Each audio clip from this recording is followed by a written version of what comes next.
এতদিন ধরে এতটাই গরম পড়ছে, যাই হোক আজকে গরমের একটু অবসান হলো। কিছুটা তো স্বস্তি মিলল, তাই না? আজ এত সুন্দর একটা ওয়েদার, কি বলবো, এতই ঠান্ডা অনেক দিন পরে।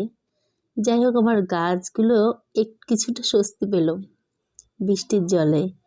প্রচণ্ড রৌদ্রে ওদের অবস্থাও ভীষণ খারাপ হয়ে গেছিল। আর আজকের ওয়েদারটা দেখে মনে হচ্ছে শীত আর বেশি দিন নেই, এতটাই ঠান্ডা লাগছে। আর রাতের আকাশ খুবই এতটা ঠান্ডা, বাইরে ভীষণই ভালো লাগছে। তার জন্য এসব আমি একটু ক্যামেরা বন্দি করে নিলাম।